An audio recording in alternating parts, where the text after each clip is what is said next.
Hey there, I'm super excited today to have a guest that I had on last year, Dr. Will Bulsiewicz.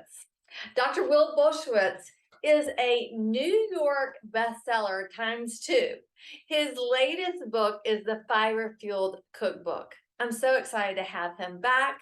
I cannot wait for you to hear our conversation. You don't want to miss this one.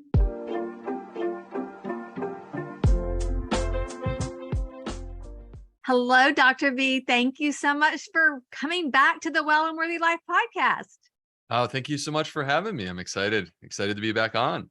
Well, it was almost actually a little over a year ago that we recorded the first podcast and where we talked about your book, the #1 bestseller, Fiber Fueled. I love this book. And now you've got another, I feel like it's the #1 bestseller too, right? Your cookbook?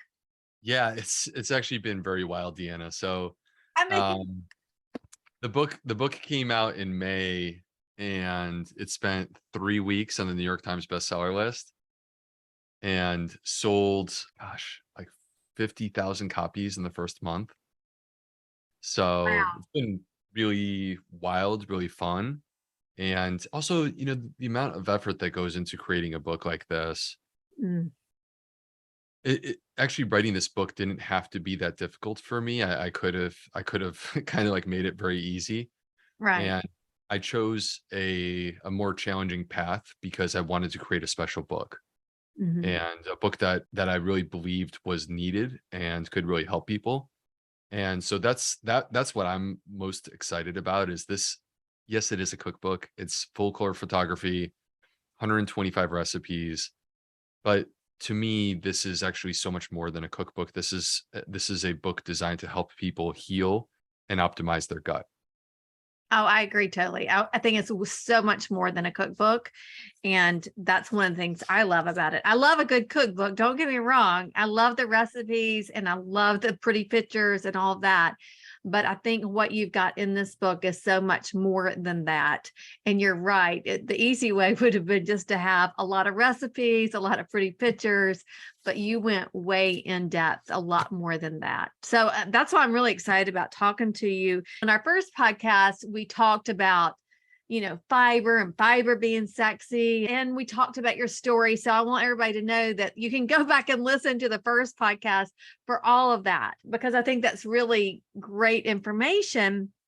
But like you said, you went a little bit further in this book, I feel like, because we even touched it on the podcast. I just listened to our podcast again, and you touched on the 3 food sensitivities, but you didn't really go into depth. And in this book, you go into depth more on those 3 food sensitivities. Go ahead. Yeah, I I I felt like the first book was this sort of story that I really needed to share about the gut microbiome Mhm. and how the science was taking place like literally right now and changing the world, changing the way that we think about ourselves as humans and human biology and medicine. And it's so exciting. And yet, here's this thing, this part of the story that's so simple. And we're missing it in our diet, which is fiber. And it's essential. It's truly one of the most important parts of being a healthy human is consuming an adequate amount of fiber. So the first book came together around sort of this story. Mhm. And the way that the new book, the Fiber Fueled Cookbook, came to be is that people were reaching out to me after reading my first book. And they're, saying things like, Dr. B, I love the book, but I'm struggling to eat the way that you're describing to me. Mhm. And these messages that I was receiving, I can't say that they came as a big surprise or a shock because in my work as a gastroenterologist, these are the same messages that I'm hearing from real people who have these health related issues. They have food intolerances. They are struggling to eat healthy, high quality food. And in many cases, they're avoiding it in part because, like, they're told, first of all, cut it out. And second of all, when they do cut it out, at least for a short period of time, many times they feel better. Mhm. So, how do we sort of rectify this? And I felt like, well, you know, in my work as a gastroenterologist, I've struggled to provide people with what they need on this particular topic, mostly because the proper testing is not easy to do. The proper treatment plan is not easy to do. Mhm. What if I could create a book that did that? Right. And this book could become this resource to these people suffering with these issues where, the medical system is incapable Mhm. of providing you with what you need. But what if this book could sort of step in as an extension of your medical doctor and break down the information, educate you, empower you, show you what the direction looks like in terms of how to go about tackling this, and then actually giving you the protocols and the plans that you need to actually make it feasible and possible? Because when you're tackling food intolerances, ultimately what you really need, or you need recipes. And doctors are not known for handing out recipes. I'm quite sure that almost none of them do. Probably not. They don't So have time, right? I mean, let's be right. serious. It's not their fault. It's Right. not truly Yeah. their fault because the system doesn't support it. If the system Right. supported it and wanted doctors to talk to you about nutrition, they would be doing it. But the system says, no, no, no. If you talk about nutrition, you will not be paid for that. Right. That's a problem. And and we know that even in medical school, you're not taught very much nutrition. No. I Yeah, that's mean, that's very true. And it's, you know, I don't even know what to think about that it's kind of because crazy. it's confusing to me. Even as a medical doctor, that's confusing to me because, like, I understand we have to learn about the pills, we have to learn about procedures, and there's things that are necessary in order to like sort of get up to speed as a doctor. But at the same time, this is such a critical part of human health is the way that you live, Mhm. right? Like if this was quite simply genetics and we're genetically pre-programmed for disease, then what are these genes that are doing this? Like, I don't, why haven't we found those? Well, we haven't found those because it's not genetic. It's not an exclusively genetically motivated thing. There's much more to it. It's our diet, it's our lifestyle, it's our microbiome. Mhm. So, and if that's the critical piece that, as a doctor, your job is to guide people towards health, and guiding people towards health is not just patching things up with a pill. You really need to address the root of the problem. And if the root of the problem is the way that you eat or the lifestyle, then we need to be transparent and honest about this. And we need to have plans that include this if we really want to heal. Yeah, and I honestly think I mean, I was talking to my membership group a little while ago. I think back to my 20s and 30s, and I know I had a lot of bloating and gas and uncomfortable, and I know it was related to what I was eating. Now I know that looking back. At the time, I never connected the dots. First of all, you got to remember I'm 56. So when I was in my 20s and 30s, we weren't even talking about gut health at all. So that Right. was one thing, right?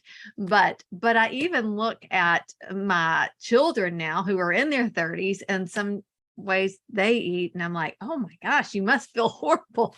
But I do think you can get away with a little bit more when you're in your 20s and 30s than you can as you get older. But gosh, if I knew now what I well, if I knew then what I know now, gosh, I think I could have felt so much better, had so much more energy.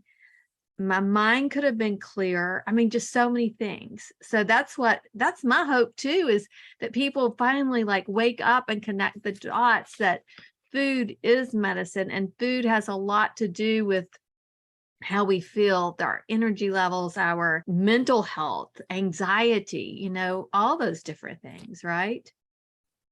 Yeah, I think that's really true. And I feel the same way that you do. Mhm. I feel like I believed that I was indestructible, Mhm. that I could do anything to my body and it would be okay, Mm. that I would wake up tomorrow and be the same healthy person that I was the day before. And also my lifestyle as a medical trainee through medical school and into my, training in the hospital for mean, after medical school was over, I still had 8 more years in the hospital that I spent. Hmm. And during that time, convenience was the greatest priority in my life because I just didn't have any time. I didn't have any time for myself. So Hmm. how could I have time for my food if I don't have time for myself? Ah. And so these foods fit so perfectly in my life. Hmm. They were cheap, they were quick, they were easy, they tasted good. That's all the criteria that I needed, you know? So, but the problem is that you pay a price from a health perspective. And if you don't feel it today, you may feel it, you know, a year from now, Mhm. but ultimately it does at some point catch up to you and you don't get away from this. And this to me is like, if I could go back and, yeah, I think it's the overconfidence of youth that you don't even realize how important these choices are at that point in your life. Yeah, I totally agree. I totally agree. I've got my list of questions this time because last time I feel like I was just all over the board with my questions. So I'm trying to keep somewhat kind of order here. So we've already talked about what made you write this book and how this book is different. But let's remind everybody this, because I think this is a really important reminder about fiber and how much fiber everybody should be getting and how we're not getting this much fiber. How much fiber should women get and men get? Yeah, 95% of Americans are not getting the minimal recommended amount of fiber, meaning that 95% of Americans are actually deficient in fiber. The recommended amount is for women 25 grams of fiber per day. And the average woman is getting about 15 and a half or 16 grams of fiber. So, okay, that's traumatic deficiency. Mhm. The average man is getting about 18 grams of fiber, but also men are consuming more calories because we're, in general, we're larger. And so we consume more food. So the average man is getting about 18 grams of fiber. It makes you think that we're doing better than the women. We're not. We're doing far worse, actually. So the recommended amount for men is 38 grams of fiber. So what that means is that the average person in the United States who's a man is getting actually less than half of the minimum recommended amount of fiber. Mhm. It's crazy, isn't it? But again, I don't feel like fiber's been talked about enough. I mean, you have turned that coin, that saying fiber is sexy, and I like that a lot because I do think that fiber has so much more impact than I ever thought of before. I've heard about macros for a long time. Make sure you're getting your protein, your fat, your carbs in. But where was fiber in that, right? I mean, It was being dismissed. It was being dismissed as the orange drink that you stir so that you could have a poop. Fiber, the sort of narrative around fiber was that it just sweeps its way through and comes out the other side. And that completely lost sight of the actual power that exists in fiber to support and nurture your gut microbiome. And part of this is that there's frankly a lot that we didn't know until like roughly 2006, and we started to right. study the microbiome in 2006 in more detail because of new laboratory techniques, and many of these discoveries surrounding fiber have come since then. Mhm. So that's quite recent. But the story here on fiber is this is new. This is exciting. This is cutting edge. Fiber is not just sweeping through. Fiber is the preferred food of your gut microbiome. Mhm. And when you empower your gut microbes, they ultimately turn around and they will repay the favor to you. Mhm. And the way that they repay the favor is by releasing from the fiber. They actually break down the fiber and they will release what are called short chain fatty acids. And these short chain fatty acids have effects on your digestion, on your immune system, metabolism, your hormones, your mood, your brain health, your energy levels. Mhm. So, in this one spot, these invisible bacteria and fungi that are not even a part of your body and they're not human. From this one spot, you can connect to so many parts of what makes you a healthy human being. Mhm. And to me, healthy is sexy. That's right. And so that makes fiber sexy. Exactly. I love it. Today on your Instagram, I think it was today on your Instagram, you were talking about the Zoe report that you did. I know you're the medical director for Zoe. right? Isn't Mhm. that right? Yes. For Yes, the I am. US, yeah. And I've done Zoe and I've done the report. And when you were sharing about that, you're talking about those gut suppressors and the, oh gosh, and the things that you should be getting according Boosters. to, Yeah, the yeah, gut the gut boosters. boosters. That's right. And I did think it was interesting. You shared some of that. And then I looked back at mine and mine were different than yours. And I find that that's very interesting. And I love, again, what you talk about this in your book, that we are all different, that there's no one size fits all and that we are all different. Yeah, if you think about it like this. If we do a study, there was actually a study that was done recently where they compared a Mediterranean diet Hmm. to the keto diet. Hmm. And in that study, one of the things they were looking at was weight loss. And they're also looking at diabetes control, by the way. But just to keep it simple, let's talk about weight loss.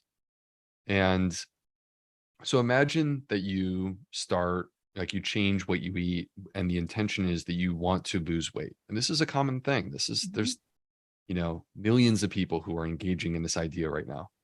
Right. And you do, the keto diet and you lose 5 pounds, but the research study says that the plant-based diet was the healthier diet. Hmm. What do you say to that person? Do you tell them that they were wrong? Do you tell them that, when the study is looking at, the average among a population, Hmm. but none of us are actually the average of the population. We're unique individuals. Hmm. And what we ultimately care about is fulfilling this goal that we have. How do we fulfill the goal for ourselves? Forget, the average among the population. How does this work for me? I'm selfish. That's Right. okay.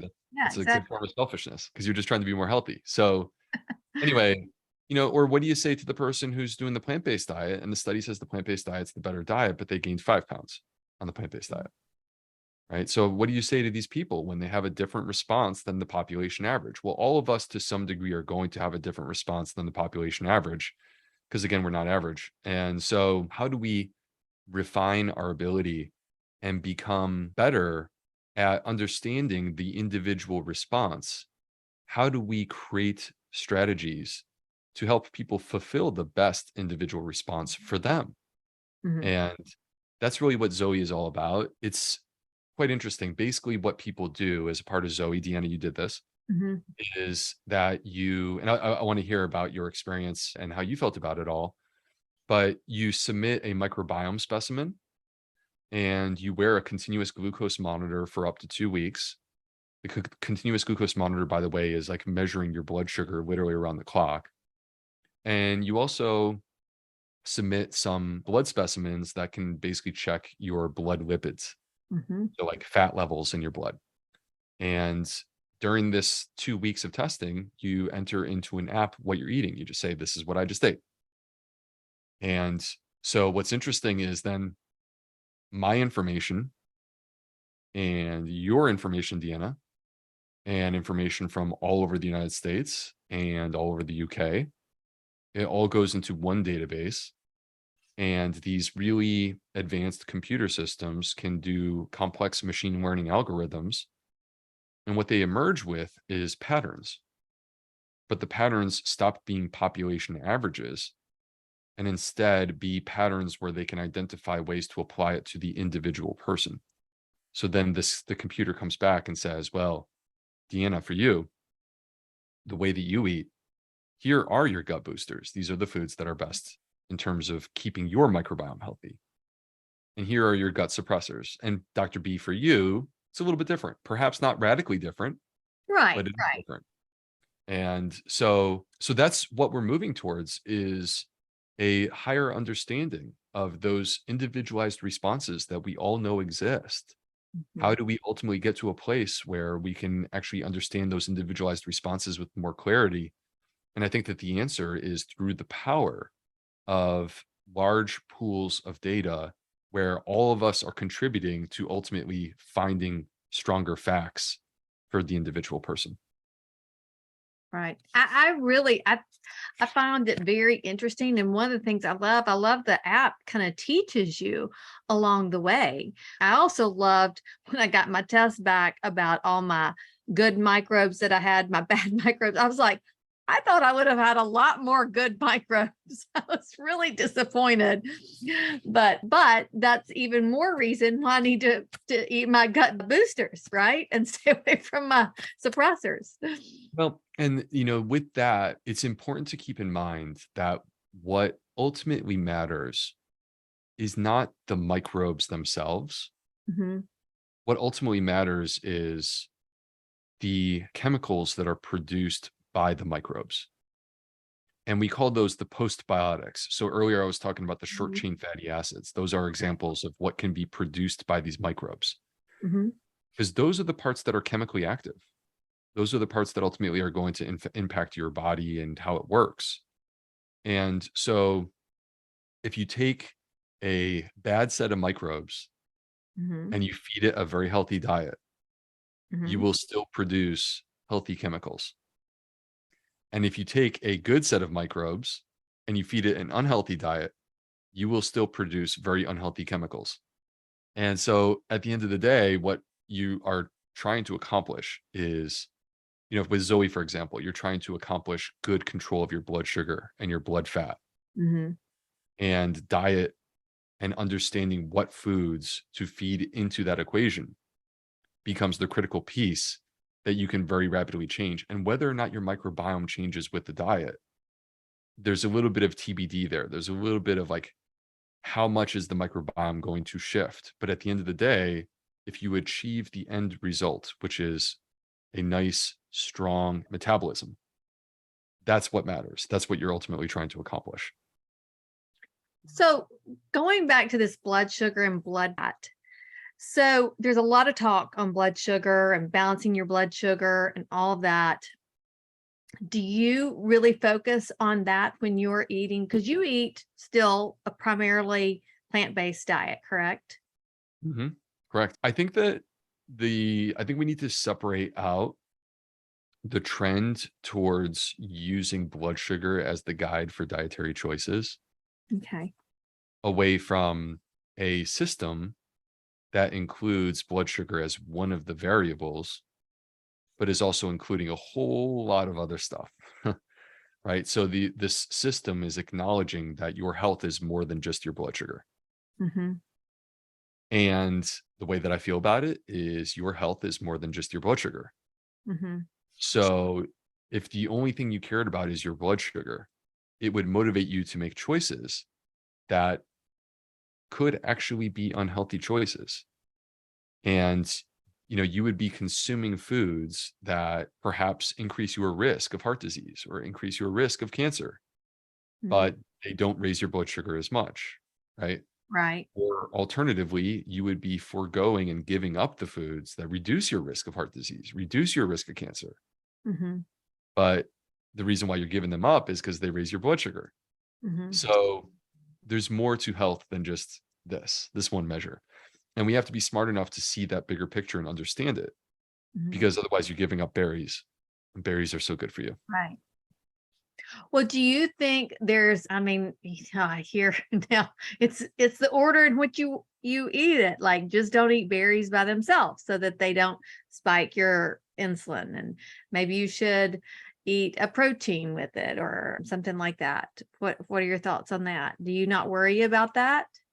So I personally am not worried about that, because again, we have a study that says that using a continuous glucose monitor, because that's really what we're talking about here. Right. Mhm. Do we have a study that says that using a continuous glucose monitor and making dietary choices to reduce the value on your continuous glucose monitor, that this is going to ultimately reduce your risk of disease? No, that study does not exist. Okay. So there are huge assumptions that are going into this. And I think that when we start fixating too much on the blood sugar, this is where we end up in a slippery slope where I'm saying that you're fixating so much on this that you're losing sight of the big picture, which is that these foods are good for you. Yeah. And I think that's what happens with a lot of things, right? I mean, that's what's happened a lot of times that we get focused on one thing, but I had to address that because I mean, I have worn, I did the blood glucose monitor with Zoe, and I felt very not as anxiety with it. When I did it with a different company, I felt more anxiety, and I was like checking it all the time, and it was driving me crazy because it's like, oh dang, I can't eat that. I shouldn't eat that. My score was too high.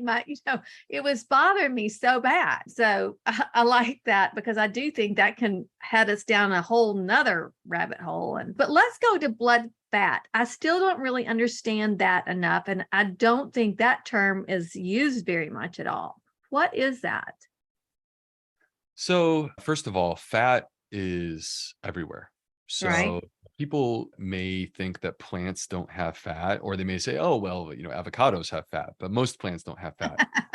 That's not actually true. Plants have fat too. Plants have fat, plants have protein, and plants have carbohydrates. So, there's a mix. All foods have a mix of these three macronutrients. And when we consume a meal, one of the things that enters into our bloodstream is blood sugar.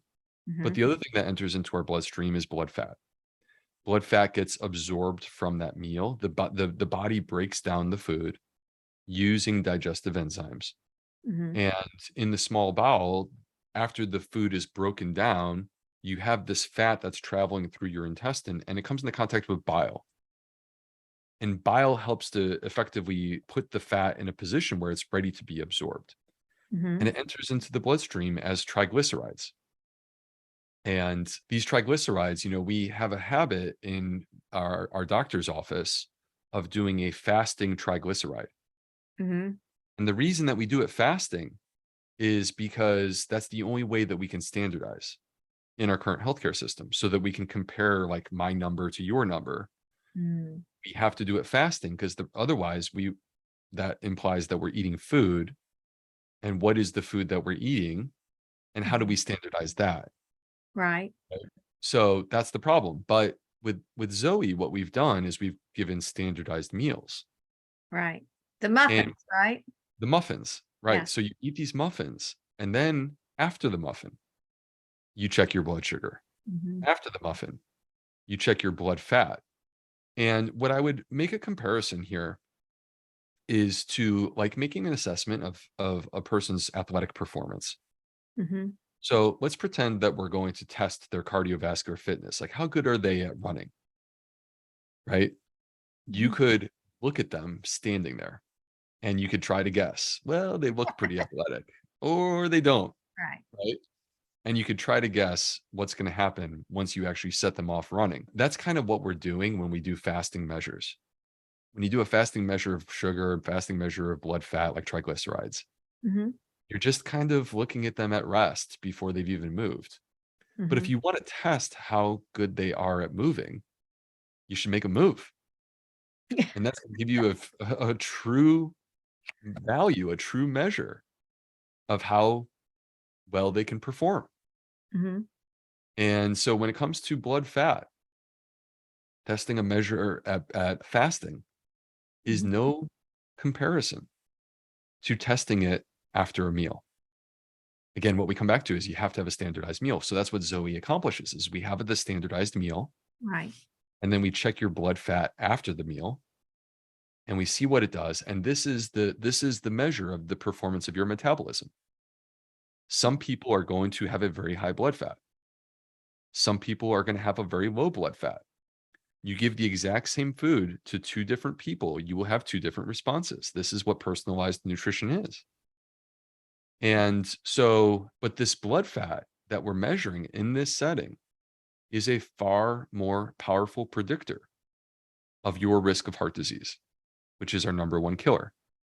Mhm. This blood fat that we are measuring after a meal has also been correlated to measures of inflammation in the body.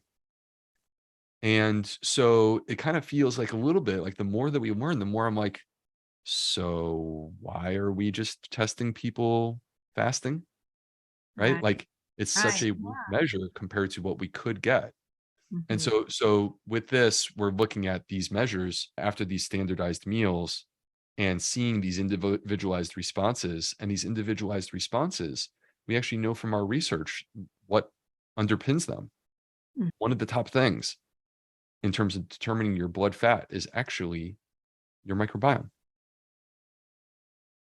That actually is a very powerful thing. So two people eat the same muffin, Mhm. and their microbiome is a big part of explaining why one person has a high blood fat and another person has a low blood fat. Mhm. And ultimately, we want to help both people be able to eat food that keeps their blood fat low, because once again, keeping that Mhm. blood fat low implies that we are reducing their subsequent risk Of of hard to. developing heart disease, our number one killer. And simultaneously, we are reducing inflammation in the body. Mhm. Yeah, which we all want. We all want that, right? I mean, we all want that. Um, Basic desire. I mean, especially living in our society, right? So yeah, exactly. Okay, I'm gonna go back to the book because that's I got off tangent with the Zoe, but I really liked the Zoe and I really liked your Instagram post, and that's why I was like I had to go there. But I love in the book how you talk about the growth strategy and how you use that as an acronym to help people kind of figure things out, right? yeah, this is a path for healing, step by Yeah, step, letter by letter. And I if you love start that. at the beginning, and if you start at the beginning and you work your way through this, Hmm. I can't sit here and promise you that this is going to cure all ills, right? I can't promise that. Right. What I can promise you is that by going through this process, you are going to understand so much more about yourself, about the way that your body works, about what your problems are. And that understanding is what ultimately empowers you to choices that can transform your life. And Love that. I sincerely believe, again, like people are appropriately critical when a doctor who writes books goes and says, I promise you that this is what's going to happen. Okay, I get it. I can't do that. But I sincerely believe that when you are on the right path, you have to first figure out what the right path is. Hmm. That's what this is about, helping you to figure that out.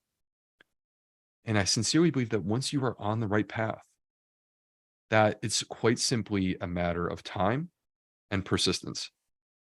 Because if you are on the right path, Hmm. and you stick with it, it will take you to the destination that you want to get to. And so with regard to the growth strategy for people at home who are curious, okay, so what is this? Just tell us the letters. Just get the book. No, go ahead. Go ahead. You can give it away a little bit. So the first letter is G, stands for Genesis. First of all, the band Genesis was great. I thought they were awesome. You But love music. You love music, don't you? I do. Beyond that, beyond Phil Collins and my affinity for him, Genesis really means like root cause. So, what is the root cause of your issue? If you're trying to create the proper path, you have to first understand what you're even treating. Mhm. And many times I feel like we go to the doctor and we say, what am I going to do? And the first question should actually be, what is my problem? Mm. Because you have to understand this first if you really want to create the best plan. After G, I'm going to pair three letters together, ROW, restrict, observe, work it back in. This is about these three letters, ROW, are about building an understanding of how food affects your body. So when you take a specific food, let's pretend that I'm concerned that I have a sensitivity to garlic. Mhm. If I restrict garlic in my diet and I observe how I feel and I notice, oh, feeling a little bit better. Okay, cool. What happens when I work it back in? If Mhm. I work it back in and my symptoms come back, this is a very compelling argument that I have a food intolerance. Mhm. And this is a part of, once again, empowerment. Because when you understand the nature of your problem, when you know what foods you struggle with, then you will know what foods to work on in terms of healing. Which brings us to T, which stands for train your gut. Your gut is a muscle. It can be trained, it can be made stronger, it can be fortified. You are capable of doing things that you don't think you're capable of doing. And it's just a matter, quite like the gym, of going through the process and being patient and building it up, allowing it to get stronger through repetitive challenges that are incrementally more intense, but Mhm. they're more intense, but you're more capable of handling them. And Right. that's how we ultimately build strength, whether it be in the gym or with our brain, right? Practice, Yeah. or with our gut. So, and then the last letter is H. H stands for holistic healing. This is perhaps my favorite letter because I honestly think that the most sort of, at least for me as a medical doctor, it's like, okay, cool. If I tell you to eat fiber and you do it and you have a transformation in your life, I love it. But that's so easy. That's way too easy. That's not challenging. To me, what's challenging is helping a person to see how things outside the gut can actually affect the gut. So Mhm. looking at the whole person and understanding that stress and trauma and bad relationships and fear and anxiety and a unhealthy relationship with our food, these different things ultimately do impact your gut, even though you wouldn't think that they do. Right. And this is the person who, Deanna, who they do everything right. They eat the food I recommend, they sleep, they exercise, they meditate, and yet they're still not better. And usually what I've discovered is that there is something in their life that's holding them back. Mhm.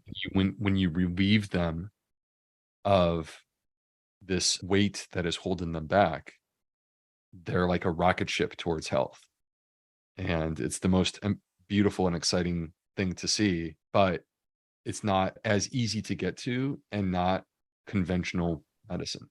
It's Yeah, like, I would say that is probably one of the hardest things to get to. But I've seen that too, when you can release a lot of that stuff, because there's a lot of stuff that holds us back from being healthy. Okay, I'm going to skip over some of my questions. I have when I got to the histamine intolerance, I couldn't help but think of my husband. So, my husband's 65 years old, and within the last year, he cannot drink any alcohol. The minute he drinks any alcohol, he becomes so congested, he can't even breathe. I mean, one sip, and he's tried every different kind of alcohol. And this happens 90% of the time.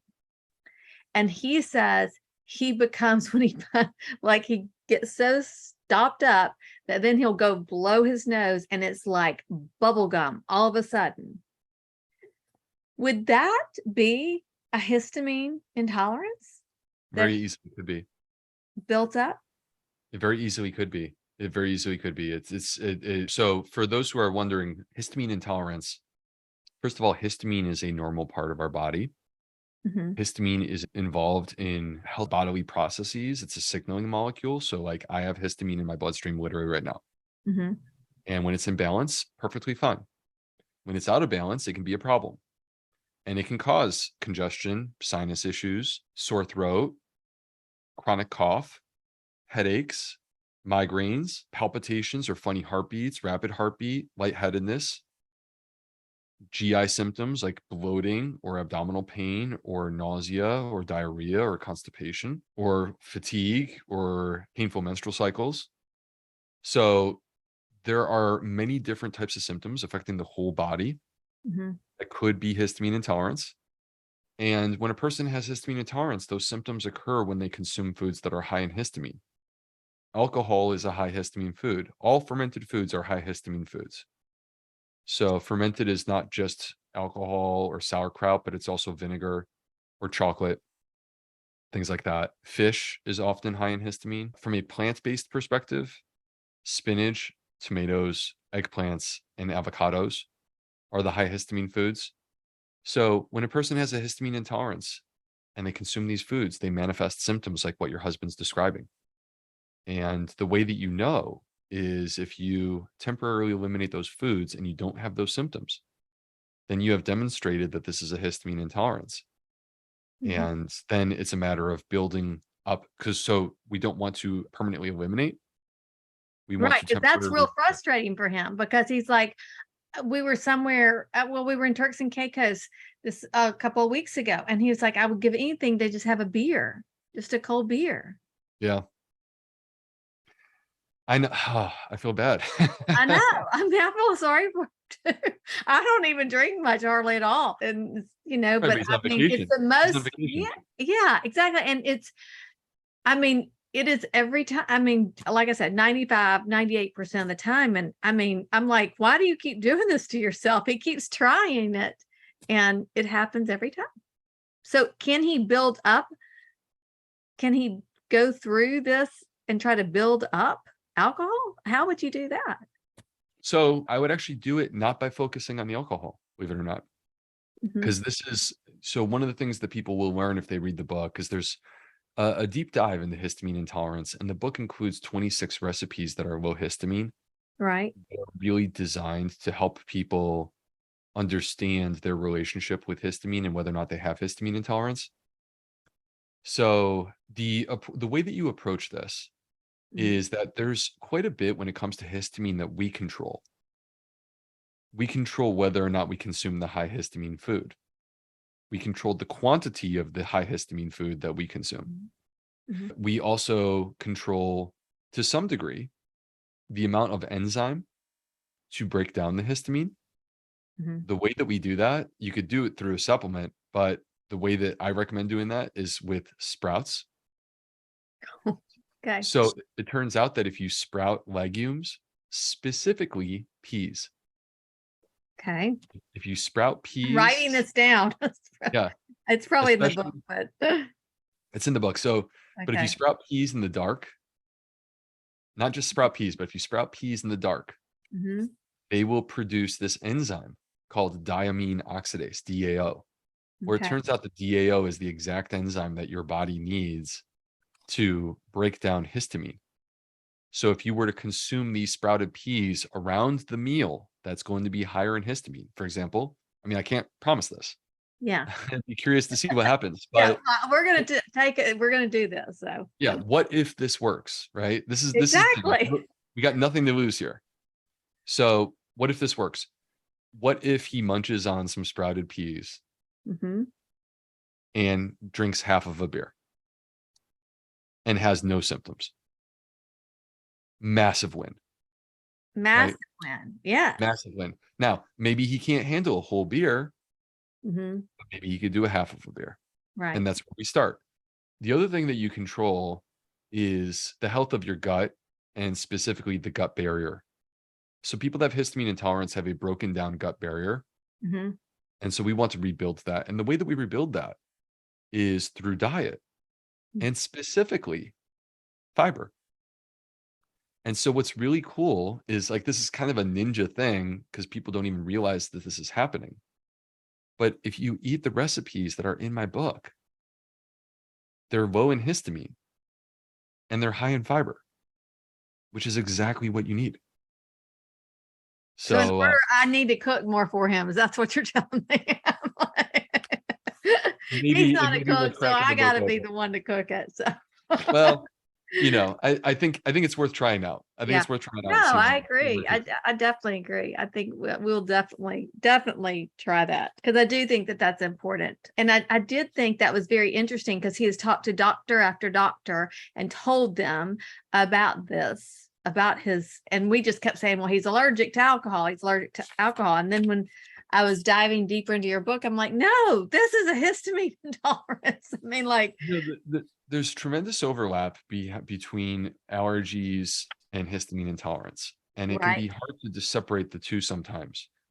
But I think that the point, though, is that if there are other high histamine foods, right? So other fermented foods Mhm. that cause him to have the same reaction, that would be a step, that would be a mark in favor of this being histamine intolerance. If it improves by doing the pea sprouts, Mhm. that would be, again, in favor of histamine intolerance. If he reduces the quantity of alcohol, but he's still drinking, like, let's say, half of the amount, Mhm. that's probably not an allergy because allergies typically get triggered very quickly with a minimal amount. And so that would once again suggest that this is more likely to be something like histamine intolerance. Okay. Okay. Well, we're going to be doing some experiments and I'll keep Yeah. you posted. Okay. So I'm going to go into now some of the questions that I got on Instagram because I told everybody that you were coming on my podcast. So I got a lot of different questions and we'll see how far we get into this. Some of this is will you write another cookbook? I don't know.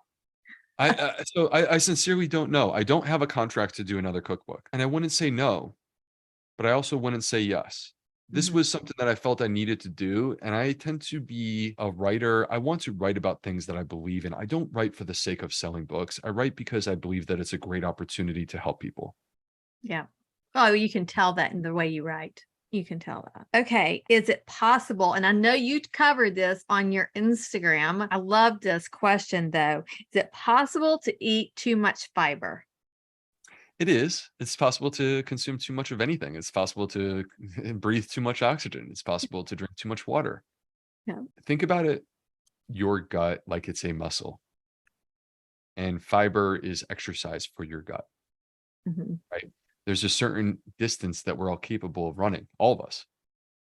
There's a certain amount of weight that we're all capable of lifting.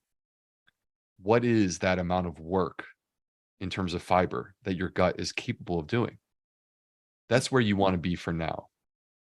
But the more that you work it, the more capable it becomes and you can increase it. Right. And I love that. What you said this on that first podcast, we talked about this a lot, that going slow when you're adding fiber. Low and slow is the tempo. Low It was and a slow. Beastie That's Boys right. song back Low in and slow. I 1986. like that. Yeah. Yep. Okay. Can stress cause ulcerative ulcer ulcerative colitis? Am I saying that right? I don't Yes, know. it is. So ulcerative colitis is it's a chronic inflammatory disorder where the immune system is reacting to your microbiome. All people who have ulcerative colitis have damage or injury to the gut microbiome. It is, I believe at least, I believe it's impossible to have ulcerative colitis without there being harm or injury to the microbiome. Stress definitely affects the microbiome. We were talking about this before with holistic healing. And so there is no question that stress can affect your risk of developing ulcerative colitis and also the likelihood of you putting your ulcerative colitis into remission. Deanna, quick story.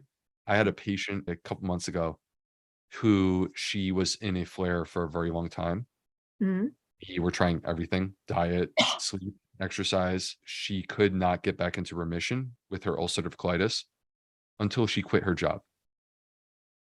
Wow. Her boss was verbally abusive, and not just verbally abusive, but also publicly. He would embarrass her in front of people that her peers, like she wants them to respect her.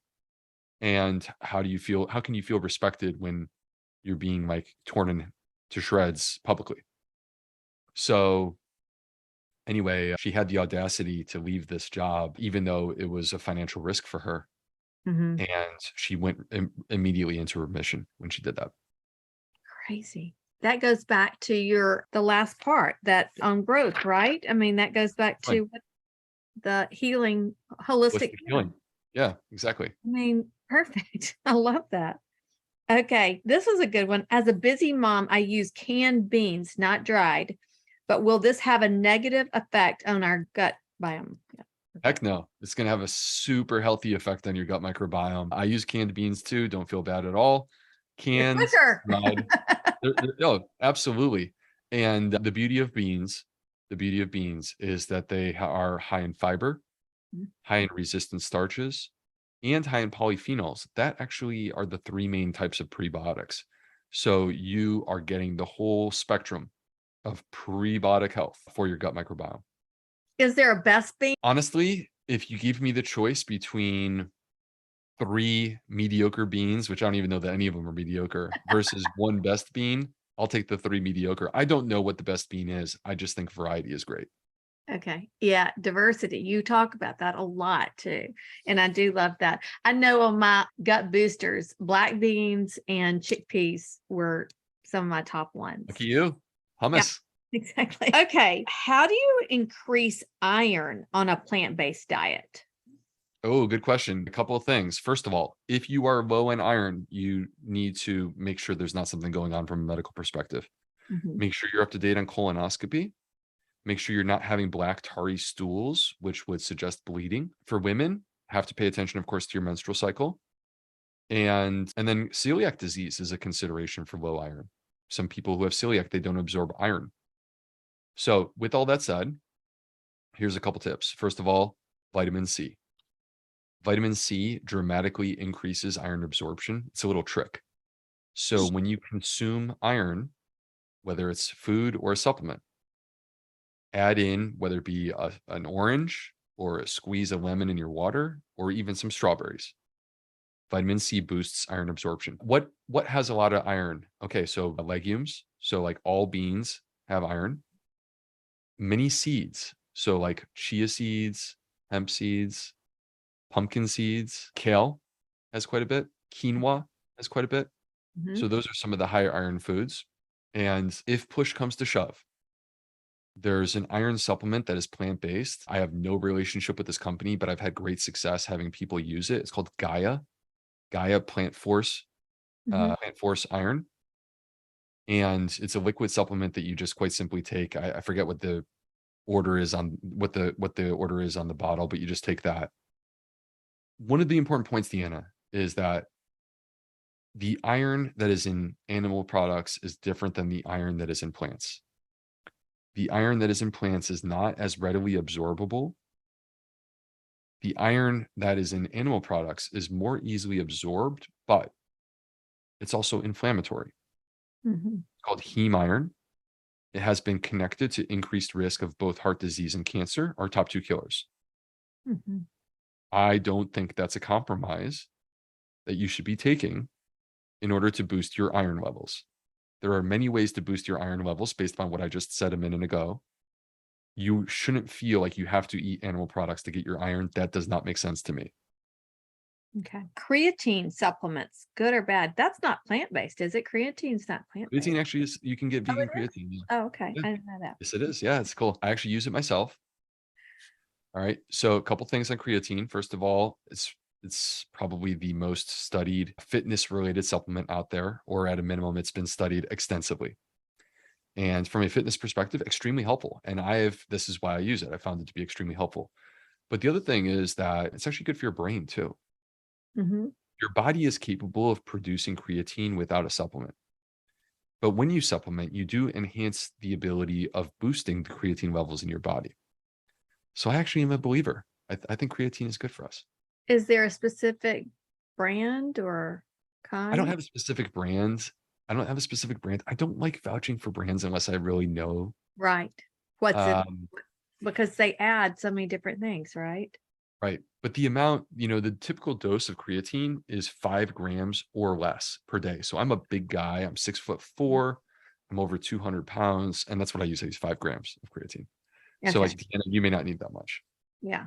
Okay. How do you get rid of reflux? How much time do we have? Like, so, I was like, um, well, because my youngest son had this forever and ever and ever, and he still gets it sometimes, but stress is a big oh, component definitely. in Yeah. reflux, I Stress is think. a component. Yeah.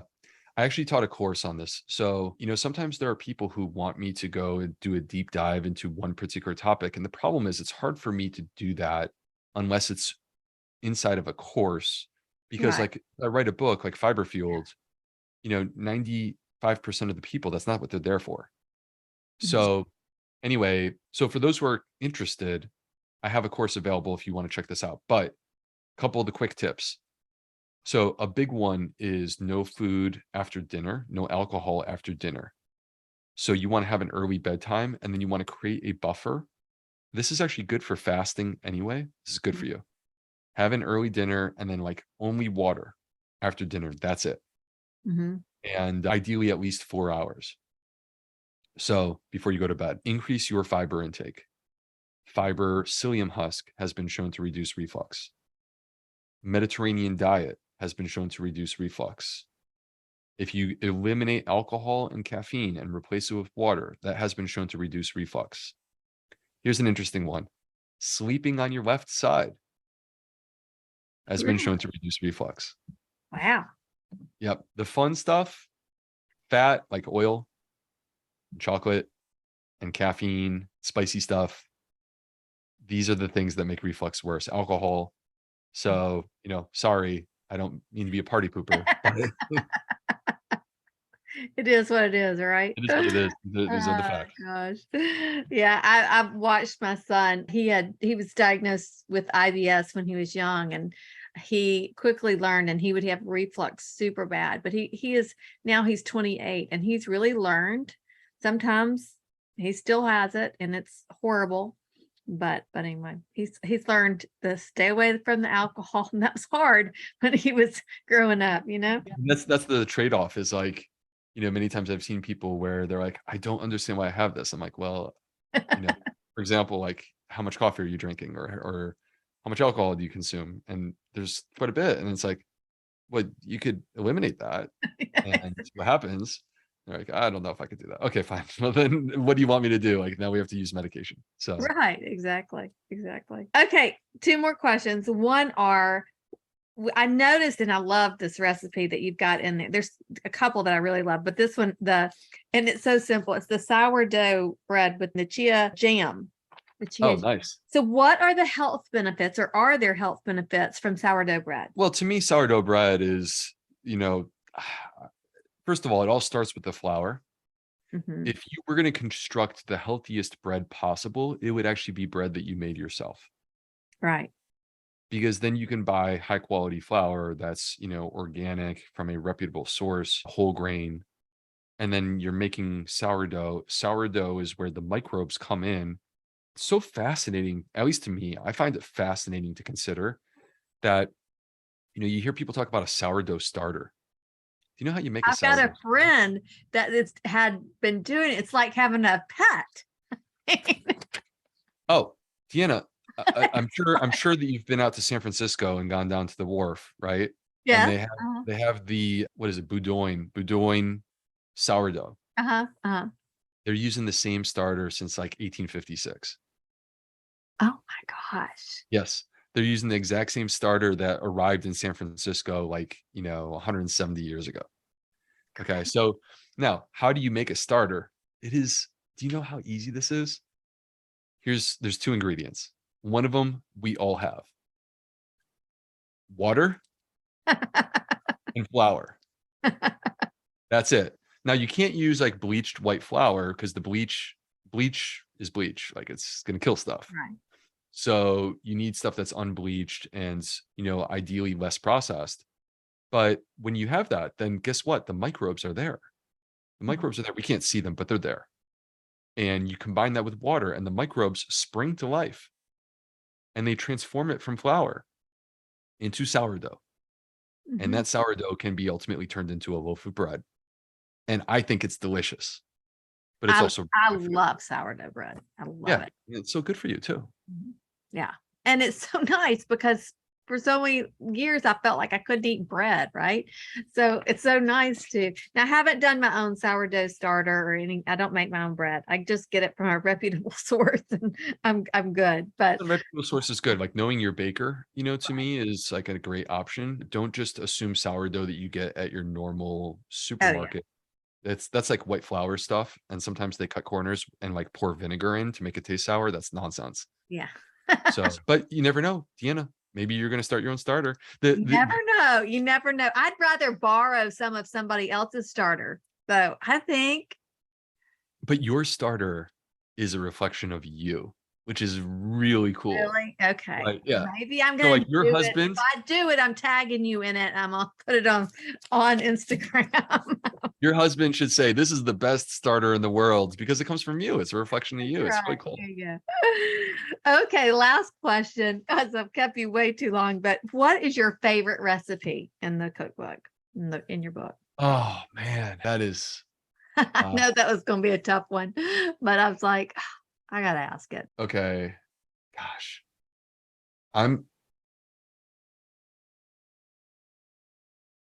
okay. Here's what I'm going with. It's a little bit of like recency bias, but there's this restaurant in Asheville, North Carolina.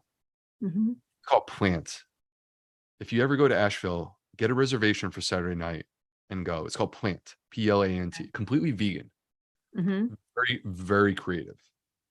Very creative. The way that they make their meals from exclusively plants. Ooh. And what I typically get there is called the steak plate. And it's a smoked portobello mushroom cut Ooh. up like steak. Uh-huh. And then they got the steak sauce and some mashed potatoes and some collards. Oh. Literally salivating talking about it. So what I love about this book is, look, if you like the food in this book, we can be friends because, and I really mean that because, and I don't mean that in any sort of negative way, like, oh, I don't like you. No, no. What I'm saying is like, we would hang out. Right. Okay. Because we clearly would have similar tastes. This book is a reflection of me. I didn't make the recipes. The recipes are by Alex Caspero. She's intensely talented. She did the recipes in my first book, and she's back here with another more than 100. But I said to Alex, there's this place in Asheville. It's so good. The steak plate blows my mind. We have to have this in the Fiber Fueled Cookbook. You will find the steak plate in the Fiber Fueled Cookbook, and it is delicious. Okay. Oh, that's good to know. I will definitely try that. Like I said, I'm not a big cook. It really takes me a long time to think, oh, because I kind of get in my own rut. And if it's got too many ingredients, I just don't, I guess, I don't know. It's just me and my husband. I just don't enjoy cooking. He's not a cook like that. So, but I am cooking more and I do prefer staying at home than going out. I say Sure. don't put too much pressure on yourself. Yeah, I agree Don't with feel the need to apologize, but like set like a realistic goal, that. Yeah. right? Like, what if you cooked one breakfast and one dinner this week? That's it. Yeah. No, breakfast is my meal. I can cook breakfast all day long. That's not my deal. It's that dinner. And my husband, I'll be honest with you, he's a picky eater. And we have to have a meat at every meal. And so it's just, I end up fixing us kind of different but kind of similar things. So it works, but if I've I made want him I a want steak, I to may have to do the steak plate for him though and not tell him. well, he's gonna know. I mean, it's that one's gonna be pretty No, clear, but but yeah, but I just surprised him, go like, try this. Cause he would eat the mashed potatoes. He's not gonna eat collard greens. I love collard greens. Oh my gosh, I love collard greens. But I kind of um feel like when you have a partner who you have like slightly different diets, that's okay.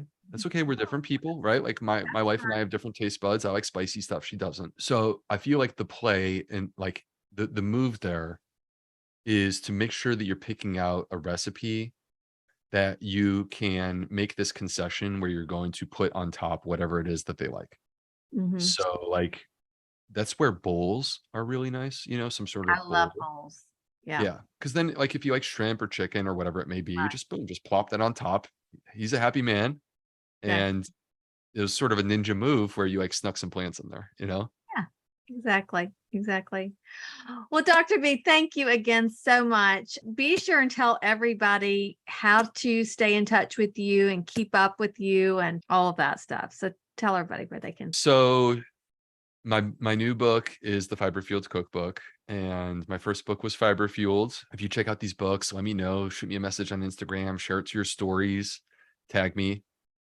And my website is theplantfedgut.com. I have an email list where I like to do like study breakdowns when new studies come out. So make sure you sign up for my email list so that I can like, sort of share this new information that is evolving in terms of science and gut health.